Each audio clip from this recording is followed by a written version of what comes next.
안녕하세요. 크리스찬 독서실입니다. 오늘은 주임생님의 그들은 왜 목숨 걸고 조선 땅에 왔을까 두 번째 시간입니다.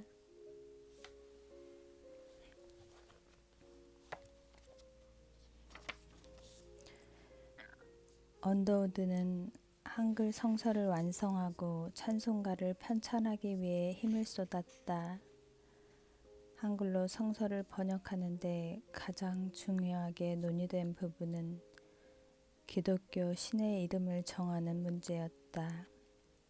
즉, 그 신을 어떻게 부를지에 대한 것이었다.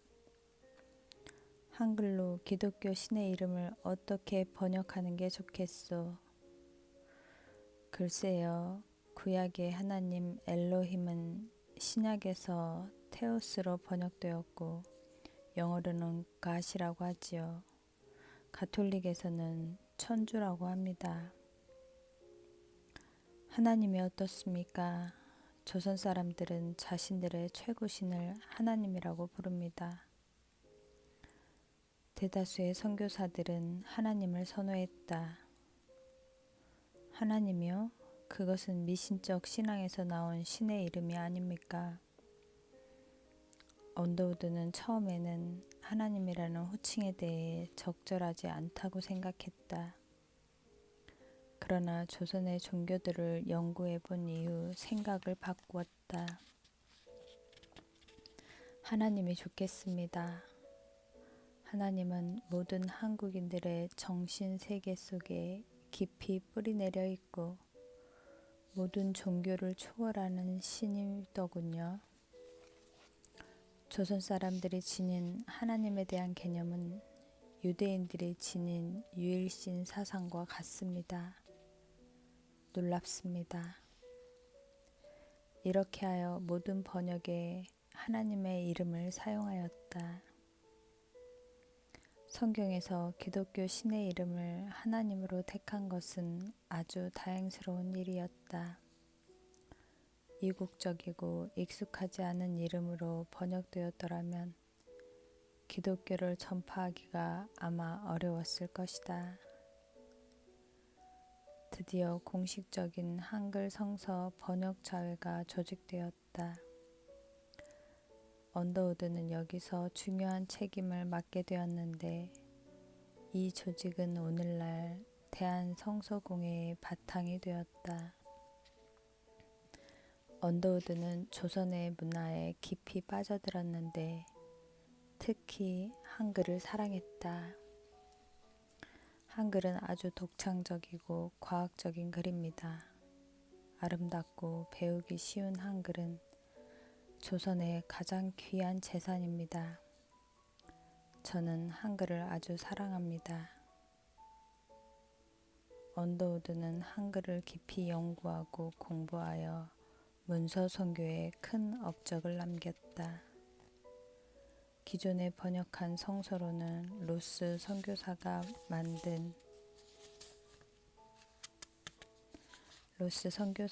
만주에서 간행한 예수 선교 전서가 있었고 일본에서 이수정이 번역한 마태전과 마가전 등이 있었다. 예수 선교 전서는 서북 지역 방언이 너무 많고 성서의 원문과 다른 의미의 낱말들이 많았다. 그래서 성서를 다시 번역하기로 한 것이다. 한글 성서의 번역은 어려운 작업이었다. 성서의 한 책 한 책을 번역하여 시험적으로 제작한 후 다시 보며 잘못된 부분들을 수정해 갔다. 1900년 신약 성서가 1911년에 구약 성서가 완역되어 공인된 성경 전서가 발간되었다. 총 20년 가까운 세월이 걸린 것이다. 1889년 언더우드는 찬양가를 간행했다. 이 책은 우리나라 최초로 악보를 수록한 한글 찬송가다. 당시 초기 교회에서는 벽에 붙여놓은 가사를 보며 찬양을 했다. 음계가 없다 보니 곡조를 아는 사람이 부르는 소리를 듣고 머리로 외워야만 했다. 찬송가가 없으니 정말 불편해요. 우리가 다 가사를 외울 수 있는 것도 아니고 가사를 알아도 곡을 모르면 소용이 없답니다. 찬송가를 만들어주세요. 예배 때 꼭 필요합니다. 사람들은 언더우드에게 찬송가를 만들어 달라고 간청했다.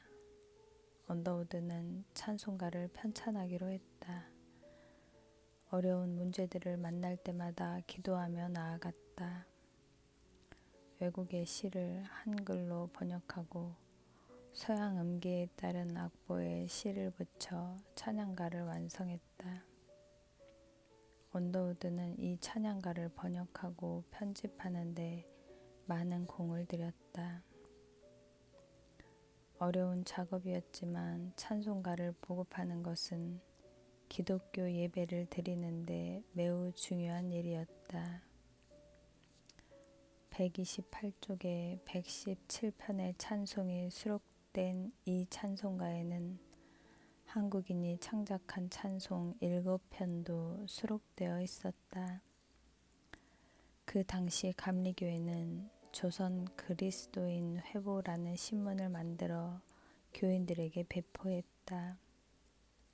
언더우드도 장로교회에서 그리스도 신문을 발간했다. 이 신문은 기독교 소식뿐 아니라 나라 안팎의 뉴스거리와 농사 짓는 법, 가축 기르는 법, 화초 키우는 법 등 다양한 내용을 담았다. 교인들은 이 신문을 애독했다. 발행 부수도 높았고 정식으로 신문값도 냈다. 목사님, 이 신문엔 우리가 필요한 게 다 들어있어요. 목사님, 전 신문의 한 글자 한 글자를 다 읽고 있답니다. 오, 감사합니다.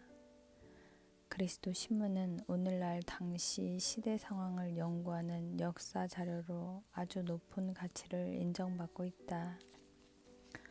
언더우드는 부인과 함께 미국의 여러 잡지에도 선교 상황을 기고하여 한국 소식을 전했다.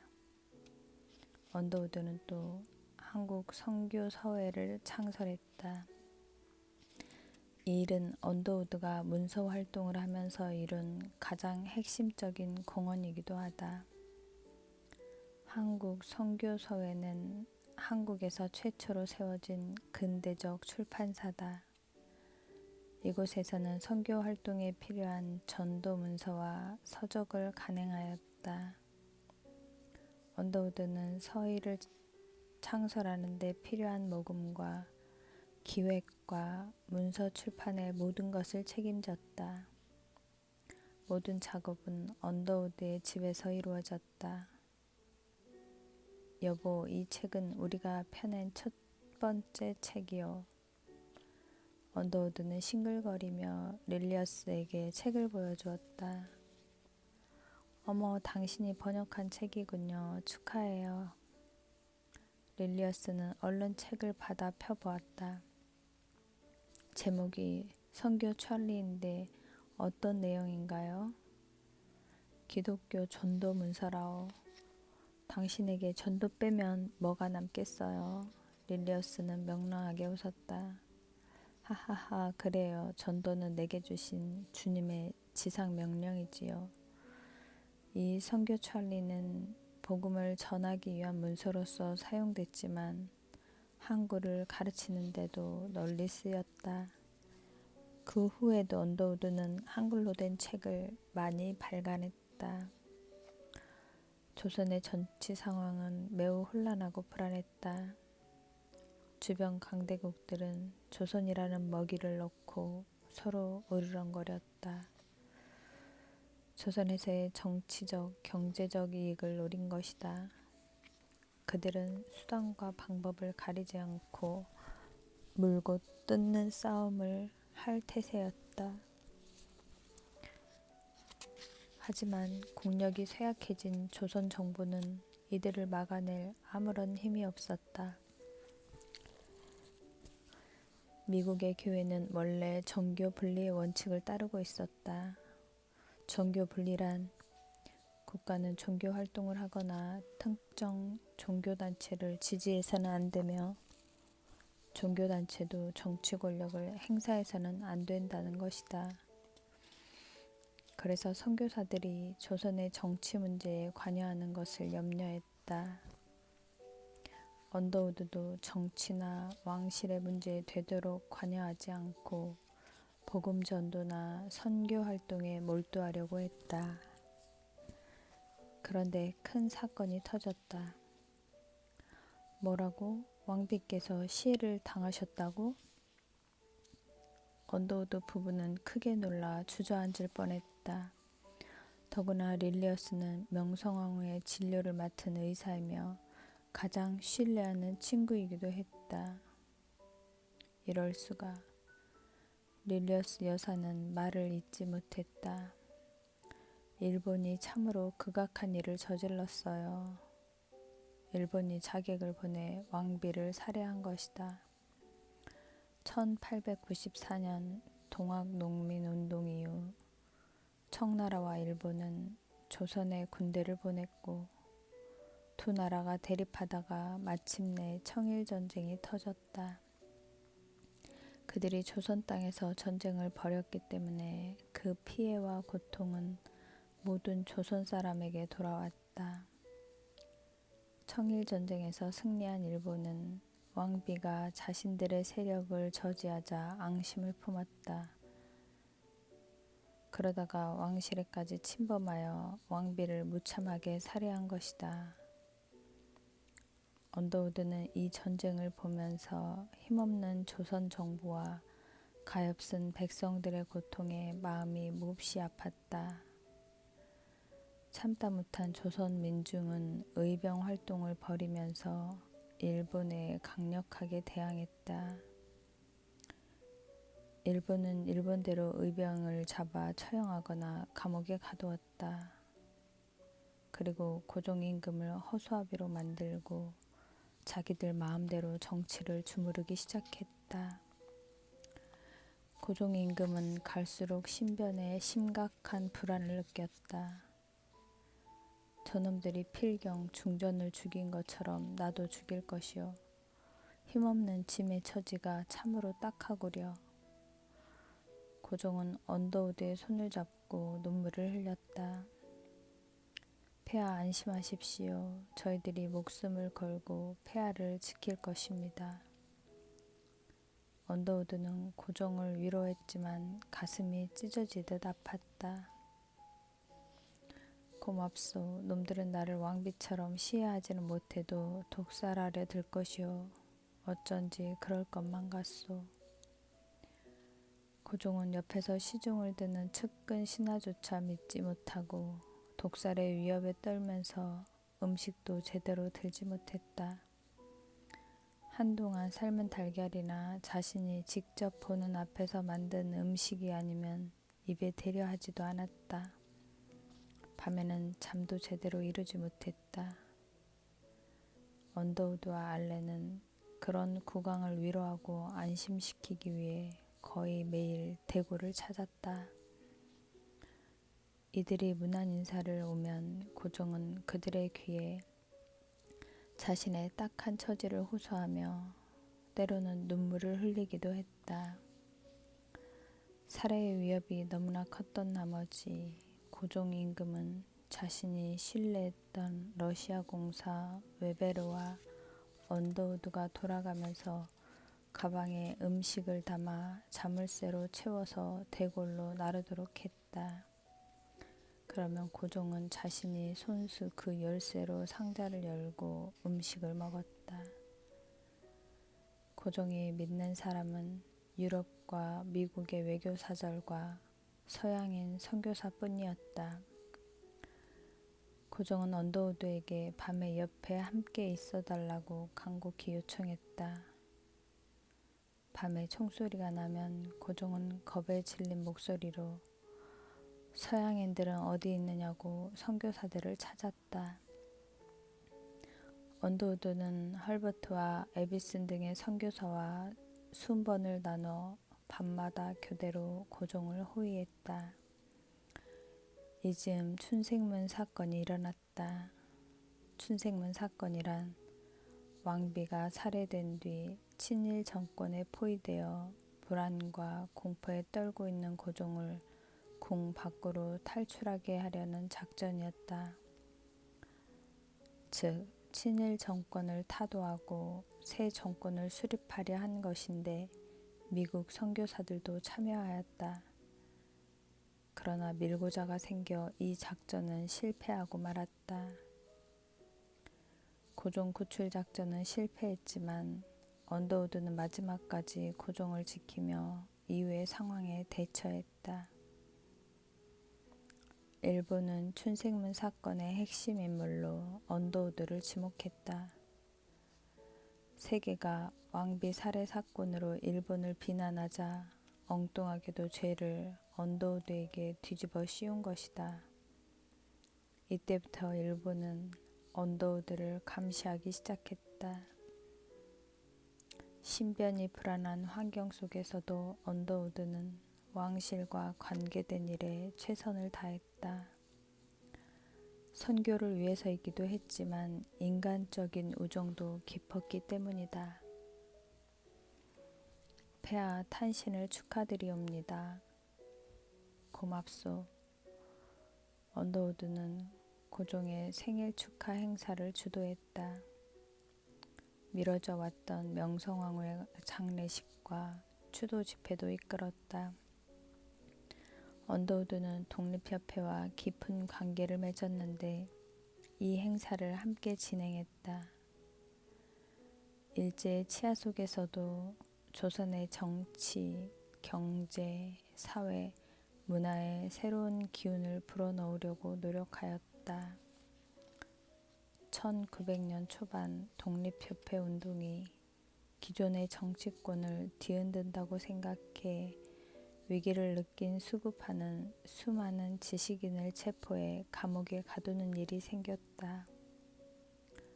이 일로 언더우드는 다른 선교사들과 함께 감옥에 있는 사람들에게 복음을 전했다. 마음이 공고하고 두려울 때가 복음이 들어가기 좋은 기회이기 때문이다. 이 무렵 많은 조선인들이 기독교로 개정하였는데 이 중에는 이승만, 이상제 같은 선비들도 포함돼 있었다.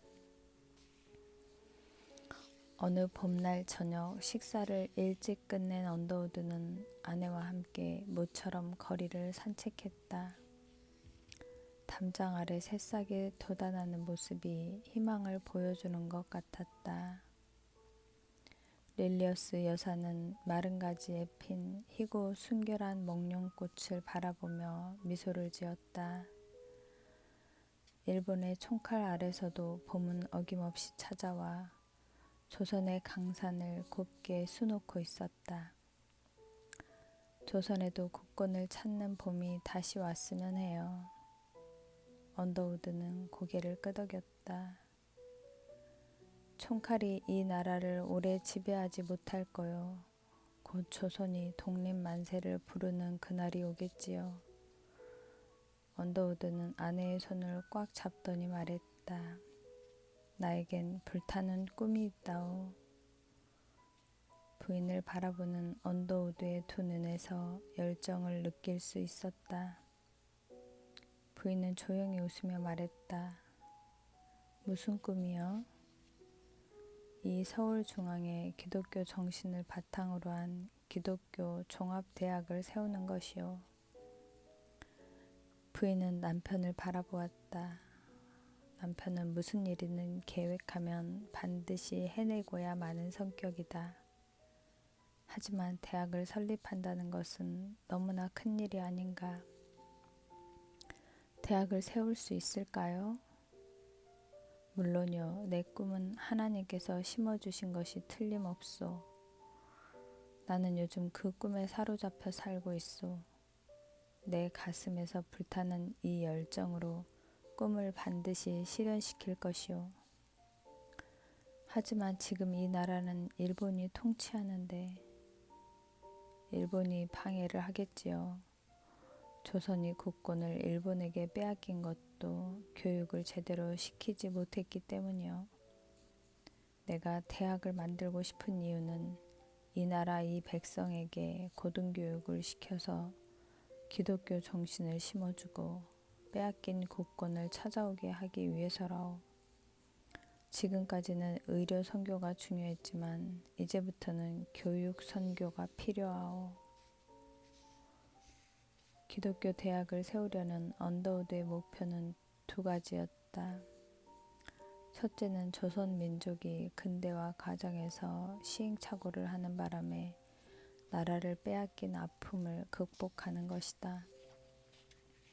둘째는 조선의 문화와 전통 위에 말씀의 진리를 더하여 세계적인 대학 교육을 실현하는 것이었다. 애초에 언더우드가 꿈꾼 기독교 종합대학의 규모는 매우 컸다. 동쪽으로는 지금의 이화여자대학교까지, 서쪽으로는 수색을 지나 화전까지, 남쪽으로는 마포와 서강, 난지도와 상암, 행주를 연결하는 한강변에 이르는 규모를 생각했다. 화전 일대에 학생들의 기숙사를 짓고 학생들을 경의선으로 통학하게 하는 거요. 한강변 난지도에는 학생들을 위한 여름 휴양소를 설치하고 가자와 수색에는 교수와 교직원들을 위한 사택시설을 마련하려 하오. 릴리어스 여사는 눈을 크게 뜨고 남편을 바라보았다. 당신의 꿈이 너무 커서 난 기도할 수밖에 없네요. 언더우드는 당시 상상할 수 없을 정도의 큰 규모를 지닌 대학 도시를 건설하고자 했다. 곧 대학을 설립하기 위한 준비가 착착 진행되었다. 대학을 설립하는 데 필요한 자금은 언더우드의 맏형이자 타자기 회사로 성공한 사업가인 존 T. 언더우드가 선뜻 보내주었다. 그런데 생각지도 못한 큰 어려움이 닥쳤다. 큰일 났습니다. 조선 통독부가 사립학교법을 발표했는데 모든 학교는 정규 교과목에 종교 교육을 할 수 없다고 못 박았습니다. 이 소식을 들은 언더우드는 앞이 캄캄해졌다. 선교사인 자신이 설립한 대학에서 기독교 교육을 실시하지 못하다니 말도 안 되는 일이다. 일제가 언더우드의 대학 설립에 결정적인 방해를 하고 나선 것이다. 그동안 일본은 언더우드야말로 조선을 지배하려는 자신들을 방해하는 자로 생각했다. 식민지 조선인들에게 대학 교육을 시킨다는 것 자체가 껄끄러웠다. 어떻게 하지? 언더우드는 심각한 고민에 빠졌다. 할 수 있는 일은 오직 주님께 기도하는 것 뿐이었다. 그러자 하나님은 뜻밖에도 다른 곳에서 길을 여셨다. 당시 총독부 내무국장이었던 오사미 갓소는 독실한 기독교인이었다. 그가 언더우드에게 기독교 대학을 설립할 수 있는 방법을 살짝 귀뜸해 준 것이다. 새로 설립할 대학 안에 신학과를 만드십시오. 그렇게 되면 다른 전공과 학생들에게도 자연스럽게 기독교 교육을 할 수 있을 것입니다. 이렇게 해서 세워진 학교가 연희 전문학교다. 이제 기독교 종합대학의 발판이 마련된 것이다. 세월이 한참 흐른 뒤에 연희 전문학교와 세브란스 의과대학이 하나로 합쳐져서 연세라는 이름으로 불리게 되었다. 그런데 제중원을 설립한 알렌이 외교관이 되어 미국으로 돌아가는 바람에 언더우드는 제중원을 운영할 새 인물을 찾았다. 하나님이 준비하신 사람은 바로 에비슨이었다. 언더우드는 캐나다 토론토에서 에비슨을 처음 만났다. 언더우드가 안식년을 맞아 미국에 있을 때였다. 언더우드는 미주 여러 지역과 캐나다를 방문해 조선의 선교 상황을 보고하고 지원을 호소했는데 에비슨이 우연히 언더우드의 설교를 듣게 되었다. 그 설교는 에비슨의 영혼을 뒤흔들었다. 크게 감명을 받은 에비슨은 언더우드를 찾아왔다. 제가 조선 땅으로 가겠습니다. 에비슨 씨 정말입니까? 당신은 캐나다에서도 안정된 의사이며 대학 교수로서 명성을 누리고 있지 않습니까? 언더우드는 처음에는 믿기지 않았다. 언더우드 목사님, 당신 역시 모든 것을 버리고 조선에 가지 않았습니까? 저 역시 주님께서 조선으로 저를 부르시는 것을 느꼈습니다. 제가 어찌 주님의 명령을 거역하겠습니까? 언더우드는 가슴이 뭉클해졌다. 여호와의 일에 예비하시는 하나님이다. 조선에 온 에비스는 제중원에서 밤낮 가리지 않고 환자를 돌보았다. 하루는 초라한 옷을 입은 한 남자가 병든 몸을 이끌고 제중원을 찾아왔다. 그는 쫓겨날까봐 몹시 두려워하고 있었다. 어디 아프신가요? 에비슨이 묻자 그 사람은 머리를 조아리며 사정을 했다. 선생님요, 제발 저를 좀 살려주이소. 아파서 죽을 것 같심더. 그때 누군가가 벽력같이 소리쳤다. 네 이놈 백정주제에 감히 어딜 찾아와서 엄살이냐? 백정이라고 불린 그 사람은 쩔쩔매며 어쩔 줄 몰라 했다. 당시 조선에서 백정은 천민으로 누구에게나 멸시와 천대를 받았던 것이다. 에비스는 그 사람을 딱하게 여겼다. 사람은 하나님 앞에서 누구나 다 평등합니다. 에비스는 백정을 친절하게 치료해 주었다. 이 소문은 금세 장안에 널리 퍼졌다. 제중원에 가면 쌍놈도 양반처럼 대우를 받는다. 이제 천민들도 아프면 용기를 내서 제중원을 찾게 되었다. 하루는 언더우드가 잔뜩 흥분하여 릴리어스에게 달려왔다. 여보, 참으로 놀라운 소식이 왔소. 미국에 사는 세브란스라는 분이 제중원에 큰 돈을 기부한다는군요. 어머나, 정말 좋은 소식이군요. 부인도 몹시 기뻐하였다. 이제 병원을 새로 짓고 의학교도 건축할 수 있게 됐어요. 아, 이런 날이 드디어 왔구려. 춤이라도 덩실덩실 추고 싶은 마음이었다. 꿈이 이루어지고 있었다. 언더우드는 지금의 세브란스 병원 건물 자리인 남대문 밖 복숭아골에 넓은 부지를 마련하였다. 그리고 최고의 시설을 갖춘 근대식 병원과 의학교를 건축하기 시작했다. 학교와 병원 이름도 돈을 기부한 사람의 이름을 기념하여 세브란스로 바꾸었다. 조선 병자들의 소원은 최고의 의료시설을 갖춘 세브란스 병원에서 치료를 한번 받아보는 것이었다. 그만큼 세브란스 병원의 명성은 대단했다. 언더우드는 세브란스 병원을 건축하는 동안 최선을 다했다. 건축에 쓰일 목재도 직접 비교하며 검토하고 선택해서 수입할 정도였다. 연세대학교는 언더우드가 자신의 생명을 바쳐 세운 대학이나 마찬가지다.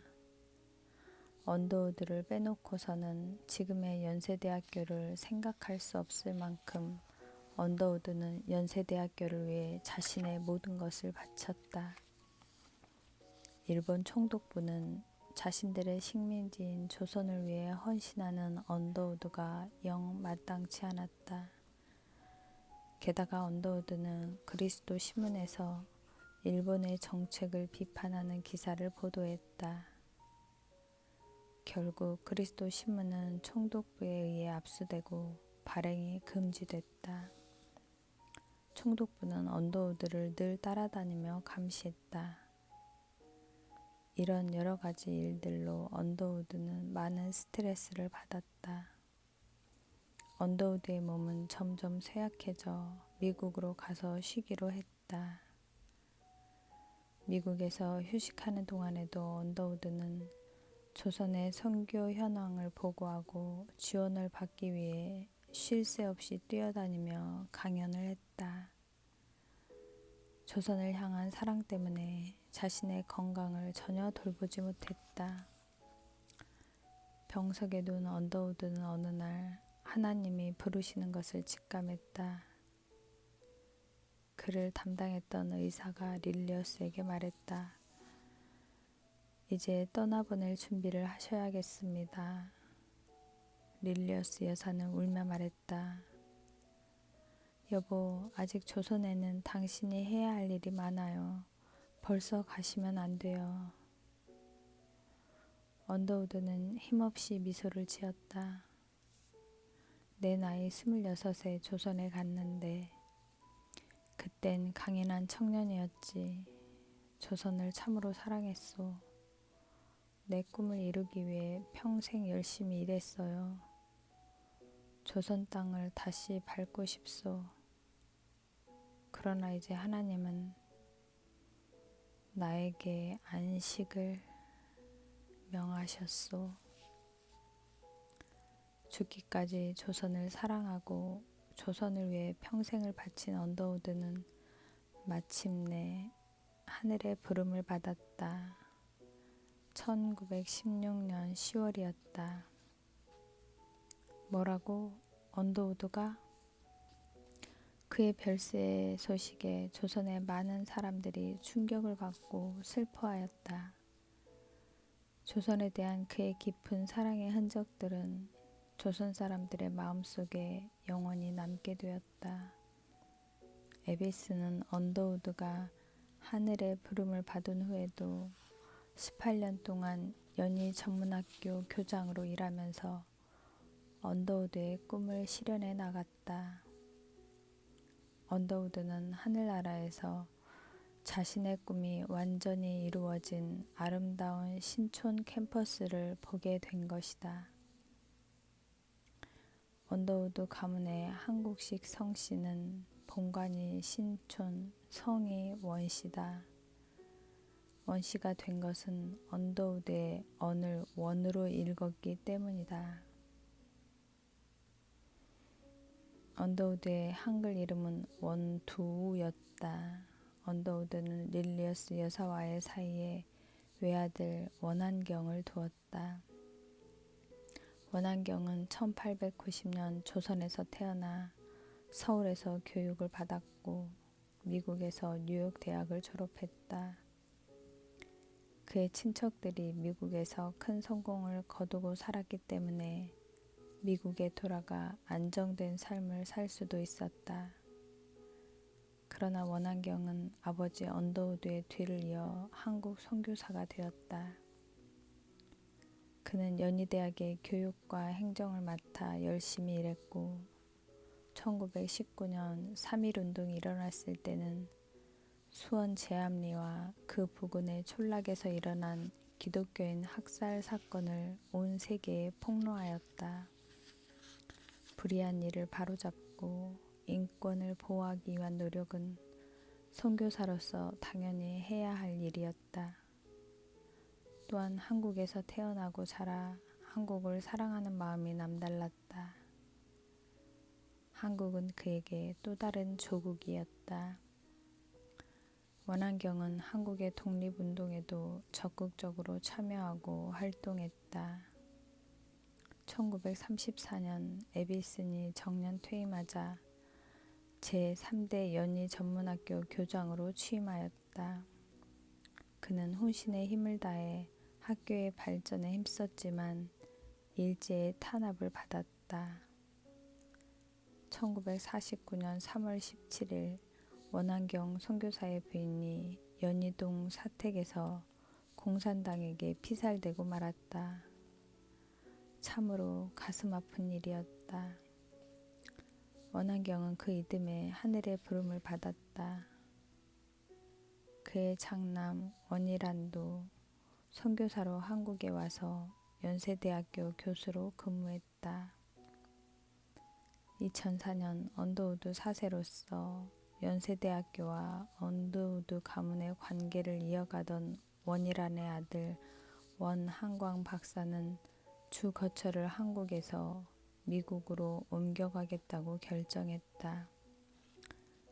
4대에 걸쳐 한국에 살며 한국을 가장 사랑하고 그 사랑을 실천한 외국인 언더우드가는 이제 한국에서 그들이 해야 할 일을 다 했다는 결론을 내린 것이다. 현재 양화진 외국인 선교사미원에 있는 1999년 미국에서 이장해온 언더우드 1세 묘를 비롯하여 부인 릴리어스 여사, 아들 원한경 박사 내외, 그리고 맞손자 원희란의 무덤까지 함께 있다. 언더우드 선교사는 지금의 한국을 만드는 데 크게 기여했다. 한국 교회의 기초를 놓았을 뿐 아니라 성경책과 찬송가를 발간하고 기독교 교육을 실천해 문맹의 나라가 최고 수준의 교육을 자랑하는 나라가 되었다. 교회를 건축하여 현대 건축 기술이 도입되었고 세브란스 병원과 연세대 의대를 시작해 오늘날 세계적으로 인정받는 한국 의술의 근간을 세웠다. 100년 전 미개한 조선 땅을 목숨 걸고 사랑했던 언더우드 선교사는 우리나라의 산업, 문화, 체육, 언론 등 다양한 분야가 발전하고 성장하는 데 축복의 씨앗이 되었다. 감사합니다.